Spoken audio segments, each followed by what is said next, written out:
You were taught a lie so dangerous, it ruins people quietly. You were told that if you play fair, life will return the favor. That honesty protects you. That hard work guarantees respect. And you believed it, not because it was true, but because it felt safe. Then reality didn't explode. It crept in. You didn't fail in public. You failed in silence. In meetings where your ideas were skipped without explanation. In relationships where your loyalty became an expectation instead of a value. In moments where someone less capable walked past you while you were still proving yourself. You didn't lose because you were weak.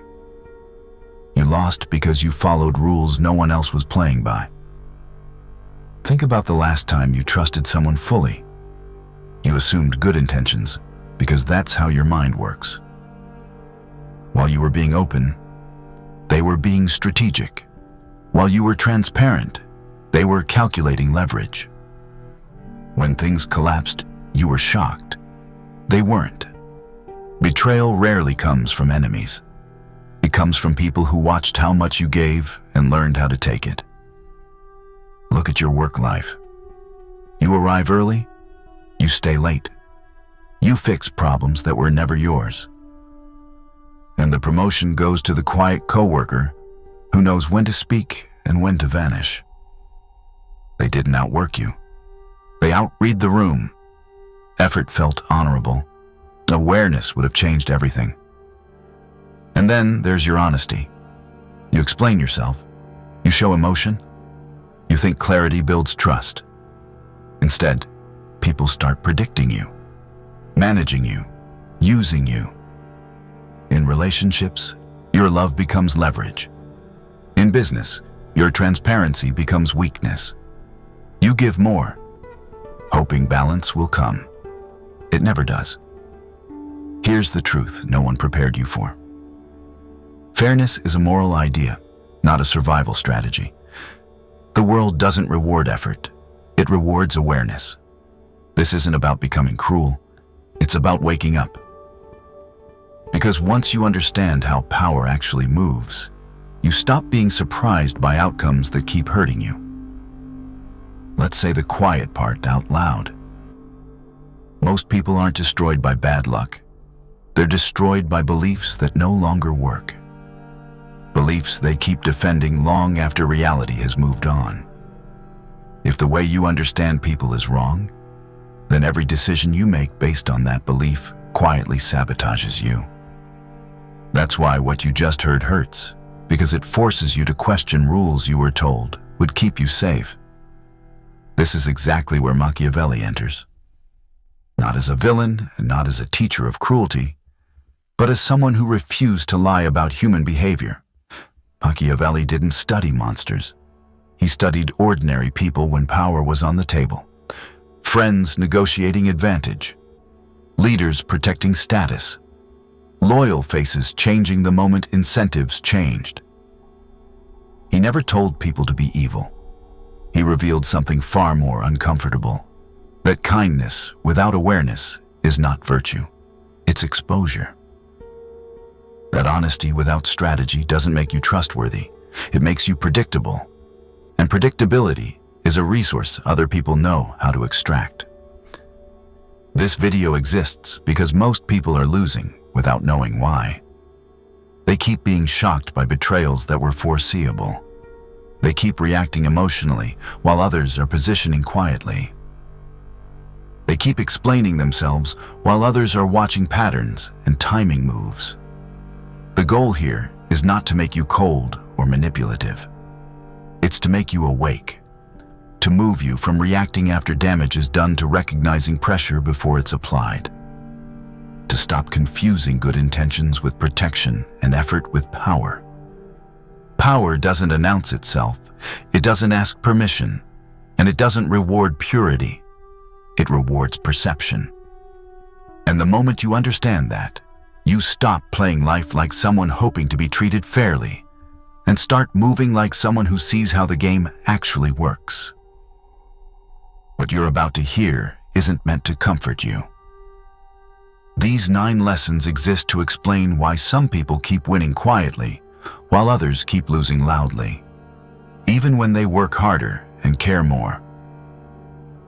Each lesson strips away a habit that makes you predictable, exploitable, and easy to control without you realizing it. This isn't about becoming ruthless. It's about becoming aware. Because the moment you see how the game actually works, you stop being surprised by outcomes that keep hurting you. So this is lesson 1. Calculated opacity. Most people don't realize this, but the moment you start explaining too much, you're already losing ground. You think you're being clear. You think you're being honest. What you're actually doing is diluting your presence.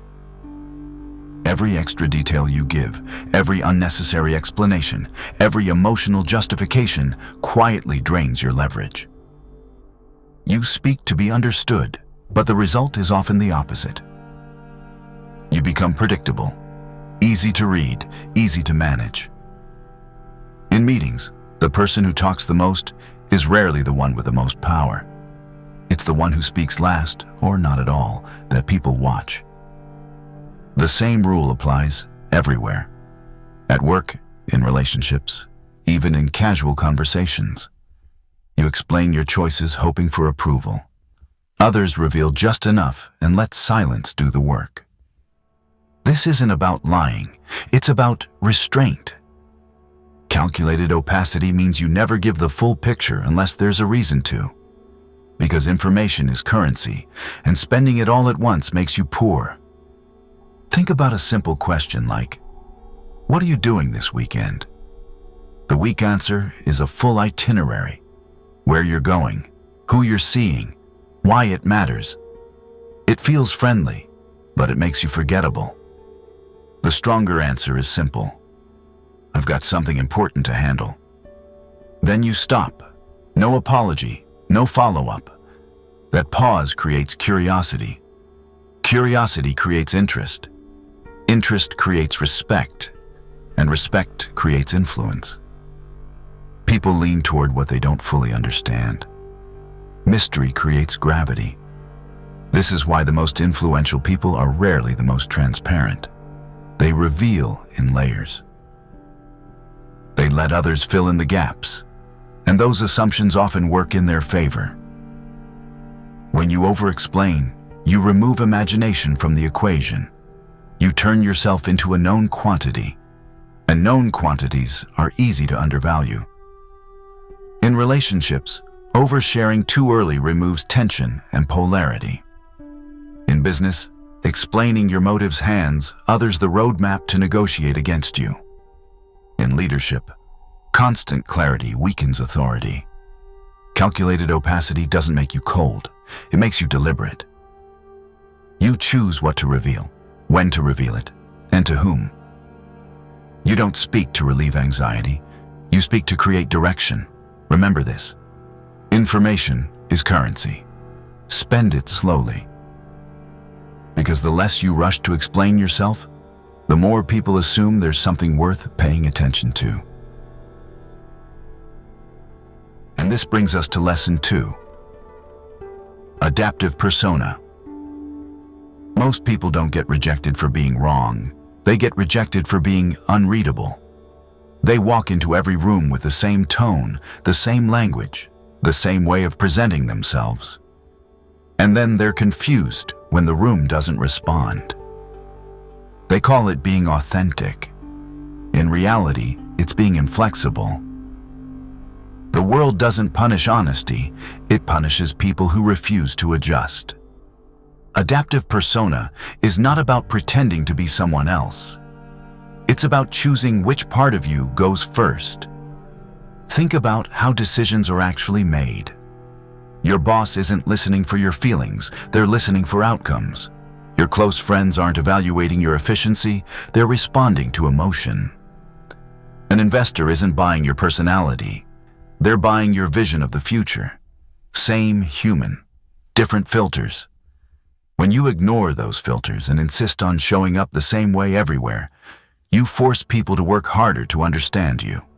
Most won't. they'll just move on. This is why talented people get overlooked, while less capable ones move ahead. Not because talent doesn't matter, but because translation does. Adaptive persona is translation. You don't dilute your values. You deliver them in a form the listener can absorb. People who refuse to adapt often hide behind words like integrity and honesty. But what they're really protecting is familiarity. They want the environment to bend instead of adjusting their expression. Power doesn't work that way. Power flows toward those who make understanding easy. Water doesn't argue with the shape of the container. It adapts and keeps moving. Still water, still powerful. When you learn this, you stop being misinterpreted. You stop being filtered out before your ideas land. You stop losing opportunities, not because you lacked substance, but because your signal never came through clearly. Authenticity is not sameness. It's alignment. You stay true to who you are while changing how that truth is delivered. And the moment you do that, rooms stop resisting you, conversations start opening, and people finally hear what you've been saying all along. And then we arrive at lesson 3. Detachment. This is where most people quietly lose their power without ever noticing. Not because they're careless, but because they're afraid. Afraid of losing their job, afraid of losing someone they love, afraid of not being liked. Fear of loss turns into compliance before you even realize it's happening. You tolerate disrespect at work because you need the paycheck. You stay in unhealthy relationships because you don't want to be alone. You soften your opinions, censor your instincts, and betray your boundaries because approval feels safer than truth. The moment you need something too badly, it owns you. And anything that owns you can control you. Detachment doesn't mean you don't care. It means you are no longer desperate. There is a critical difference. Think about a simple negotiation. Two people walk into the room. One absolutely needs the deal to happen. They've already planned their future around it. The other would like the deal, but has other options. Who holds the power? Not the one who wants it more, the one who can walk away. The same dynamic runs your entire life. The employee who can leave gets treated differently than the one who can't. The partner who isn't afraid of being alone commands more respect than the one clinging for security. When you're afraid to lose, you stop negotiating. You start begging silently. Detachment restores clarity. When you're not emotionally chained to an outcome, you see situations as they are, not as you hope they'll be. You stop overreacting. You stop explaining. You stop trading your dignity for temporary comfort. This is why detachment feels threatening to people around you. They sense you're no longer easily controlled. Neediness is weakness in disguise. It looks like passion, loyalty, love. But underneath, it's fear. And fear leaks. Detachment seals those leaks. It doesn't make you cold. It makes you grounded. You still commit. You still care. But you never attach your worth, safety, or identity to something you could lose tomorrow. Remember this. What you can walk away from cannot control you. And the moment you internalize that, people stop testing how far they can push you, because they know you're no longer negotiating from fear. Lesson 4 is called silent leverage, and it's the one that feels counterintuitive in a world addicted to noise. You were taught that influence comes from speaking up, explaining clearly, responding fast, filling every gap with words. So you talk, you clarify, you reply immediately. And slowly, people start listening less. Not because you're wrong, but because you're always available, always audible, always explaining. Power doesn't work that way. Power isn't loud. It doesn't rush. It doesn't chase attention. Silent leverage is the ability to apply pressure without pushing. The moment you stop responding instantly, the dynamic shifts. When a message sits unanswered, people start recalculating. When you pause before replying, your words gain weight. Silence forces others to lean in. It creates tension, and tension creates value. Think about meetings. The person who talks nonstop becomes background noise. The person who waits, then speaks once, controls the room. Or consider everyday communication. You're asked a question that corners you. Instead of rushing to justify yourself, you stop. You let the silence breathe. You answer only what's necessary, then you stop again. That pause does more than any explanation ever could. Silent leverage isn't passive. It's strategic. It's knowing when not to respond, when not to clarify, when not to say the last thing you're thinking. It's ending a sentence before it loses its edge. In relationships, responding instantly trains people to expect access. Delaying a response rebalances value. In work, over-communication hands others the ability to interrupt and redirect you. Restraint reasserts boundaries without confrontation. People mistake silence for weakness because they don't understand pressure. Silence is pressure. It forces projection. It makes others reveal more than they planned. It signals confidence without declaration. This is why experienced negotiators slow down instead of speeding up. Why leaders pause instead of defending. Why powerful people let gaps exist. Power whispers, amateurs shout. Silent leverage doesn't make you distant. It makes you deliberate. You don't disappear. You choose your moments. You stop explaining yourself into irrelevance. And once you master that, people don't just hear you when you speak. They wait for it. Lesson 5 is psychological echo, and it begins with a hard truth most people don't want to face. Being right has very little to do with being influential. You can have the best solution in the room and still be ignored, not because people are stupid, but because they're occupied. Occupied with how they feel, how they're perceived, and whether anyone actually understands them. When someone is emotionally unheard, advice sounds like noise. This is where psychological echo changes the game. Instead of leading with solutions, you lead with recognition. You reflect back what the other person is experiencing, not to agree, not to fix, but to show you see it clearly. Imagine someone says, "I hate my job." The instinct is to correct them, to optimize, to problem solve. But that rush skips the real message. They're not asking for strategy.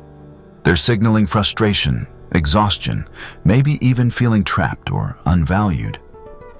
When you respond with, "It sounds like you're tired of feeling overlooked or stuck," something shifts. You haven't solved anything yet, but now you have their attention. Psychological echo works because people don't resist being understood. They resist being bypassed. Once someone feels seen, their defenses drop. Their posture changes. They become receptive. This is why great negotiators, leaders, and communicators sound less clever than everyone else in the room. They're not performing intelligence. They're mirroring reality. Echoing doesn't mean parroting words. It means reflecting the underlying need, fear, or desire beneath them. When you do that, people often continue the conversation for you. They elaborate. They reveal more. They trust you without knowing why. Advice given before recognition feels dismissive. Advice given after echo feels supportive. That sequence matters. This skill isn't manipulation. It's alignment.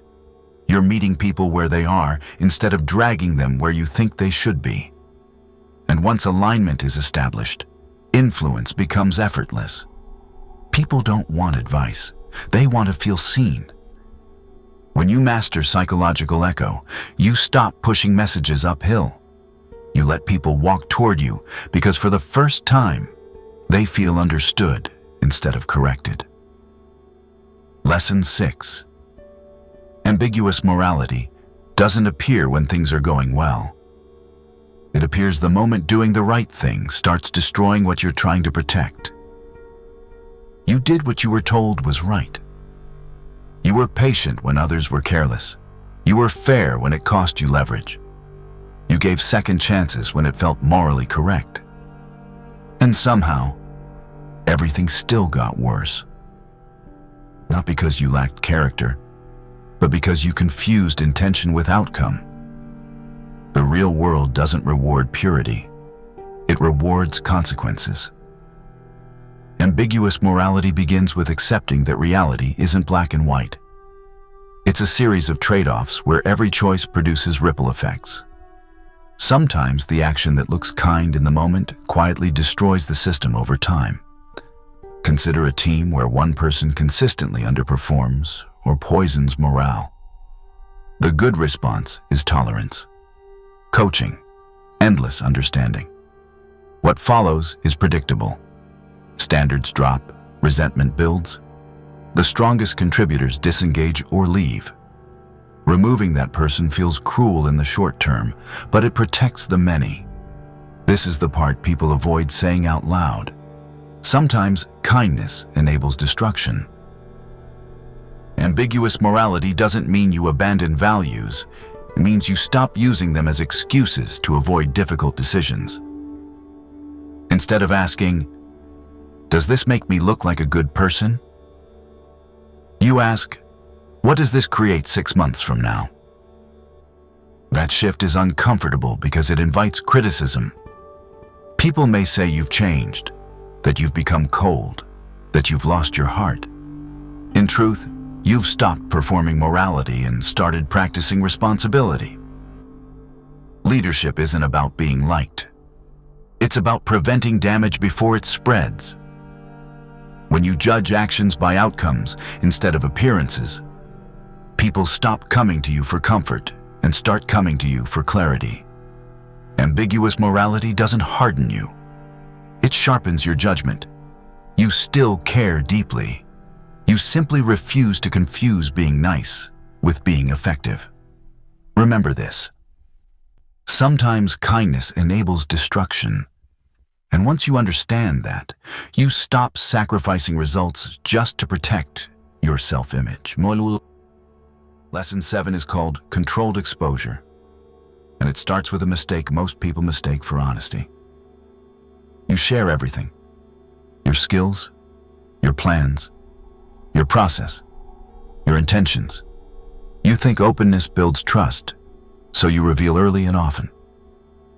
And then something strange happens. The more you show, the less you're valued. Not because you lack substance, but because mystery has been removed. When people know everything, there's nothing left to discover. Controlled exposure is the discipline of revealing information deliberately, not reflexively. It's understanding that the human mind fills gaps with imagination, and imagination creates interest. The less people know, the more they speculate. And speculation often works in your favor. Think about a new job. You walk in and demonstrate every skill you have in the first week. You solve problems immediately. You show your full capacity. It feels impressive, but it caps your value. You peak early. After that, there's no surprise left. Compare that to someone who reveals their abilities in stages. They hold back, then deliver exactly when it matters. Their value appears to grow over time, even if their capability never changed. Controlled exposure isn't secrecy. It's timing. Once information is out, it can't be taken back. What is revealed cannot be unrevealed. This applies everywhere. In relationships, Oversharing early collapses attraction because there's nothing left to lean into. In negotiations, revealing all priorities gives the other side leverage. In leadership, exposing every thought weakens authority. People don't follow someone whose inner world is fully accessible. They follow someone who reveals with intention. The goal isn't to hide who you are. It's to protect the sequence in which you're understood. When you control exposure, you guide perception. You decide when curiosity turns into respect, and when respect turns into trust. Those who share everything immediately train others to consume them quickly. Those who reveal slowly remain relevant longer. Controlled exposure doesn't make you distant. It makes you strategic. You still connect. You still contribute. You just stop giving away all your value before it has a chance to compound. Remember this. What is revealed cannot be unrevealed. And the moment you treat information as irreversible, you start choosing when it's worth the cost. Lesson 8. Outcome obsession begins the moment you realize being busy has been keeping you stuck. You know the feeling. Your days are full. Your calendar is packed. You're always responding, fixing, explaining, debating.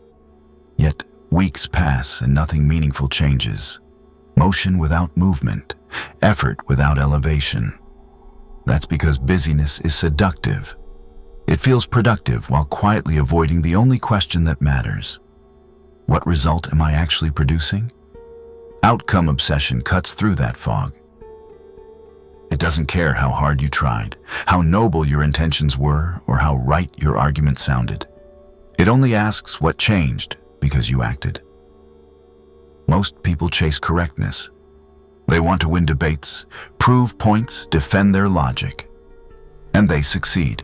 They're right. But nothing improves. A perfect example lives in relationships. You win the argument. You expose the flaw. You land the final sentence. And afterward, the relationship is colder, weaker, more distant. You were right, and you still lost. Outcome-obsessed people would have chosen differently. Not because truth doesn't matter, but because outcomes matter more. The same applies to work. You can attend every meeting, send every email, comment on every thread, and still move nothing forward. Activity creates comfort. Results create leverage. Outcome obsession forces ruthless prioritization. Instead of asking, "What should I do next?" you ask, "What would actually move this forward?" Sometimes that means saying less. Sometimes it means not responding. Sometimes it means letting a small win go to protect a bigger objective. This mindset also creates flexibility. When you care about outcomes, not methods, you adapt faster. If something isn't working, you change course without ego. You're not married to being right. You're committed to getting results. This is why outcome-focused people often appear calm. They're not reacting to noise. They're measuring impact. Over time, this builds a reputation that matters. People stop seeing you as busy. They start seeing you as effective. Remember this. Being right is cheap. Results are rare. And the moment you stop chasing the feeling of productivity and start chasing measurable change, your energy finally compounds instead of evaporating. Lesson 9 is called strategic patience. And it's the difference between people who chase power and people power comes to. Most people sabotage themselves by needing results now. Immediate validation, instant wins, quick recognition. That urgency leaks. It tells everyone around you exactly how to control you. Strategic patience is not waiting passively. It's building leverage quietly while others burn theirs in public. Think about reputation. Not the kind you announce, the kind that forms when you're not in the room. People who move fast often explain fast, defend fast, react fast. And every reaction leaves fingerprints. Strategic patience removes those fingerprints. You don't rush to respond. You don't rush to correct. You don't rush to prove. You let time do what arguments never can. Consider two professionals with equal skill. One constantly promotes themselves, updates everyone, asks to be seen. The other delivers consistently and says little. Over time, the first becomes noise. The second becomes a reference point. This is reputation gravity.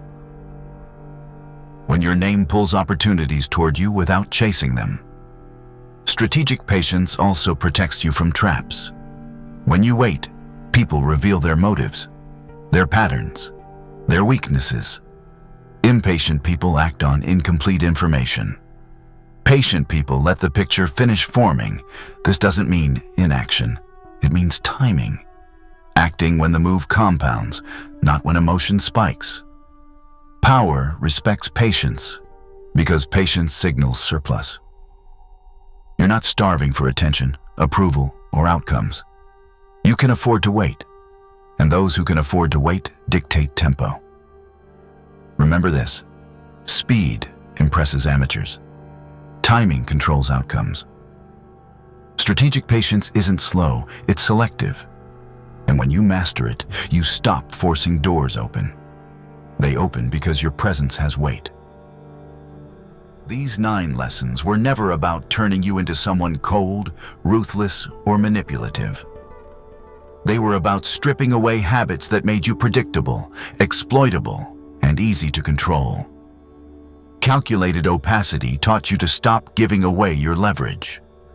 Adaptive persona showed you how to be understood without losing yourself. Detachment freed you from fear-based decisions. Silent leverage reminded you that power doesn't announce itself. Psychological echo showed why being right means nothing if no one feels seen. Ambiguous morality forced you to judge actions by outcomes, not appearances. Controlled exposure protected your value by pacing how you're understood. Outcome obsession ended the illusion of progress and replaced it with results. Together, these lessons do one thing. They move you from reacting to choosing.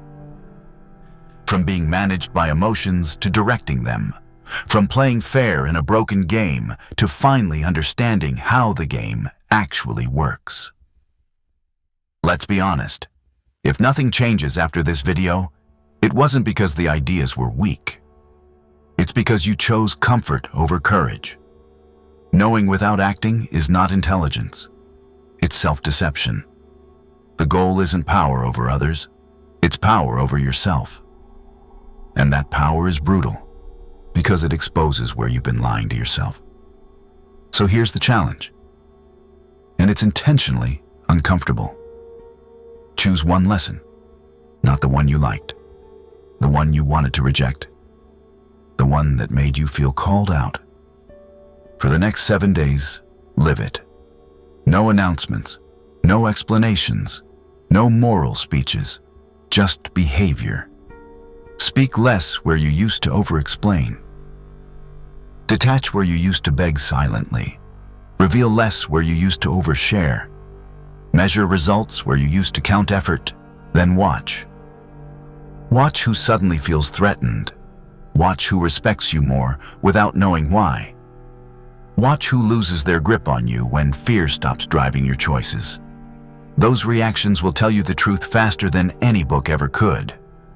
This isn't about becoming cruel. It's about becoming unmanageable by manipulation. Because the most dangerous prison is the one where you believe you're free while still being controlled. Remember this. The goal isn't power over others. It's power over yourself. And once you take that power back, the world doesn't need to be fought. It rearranges itself around you.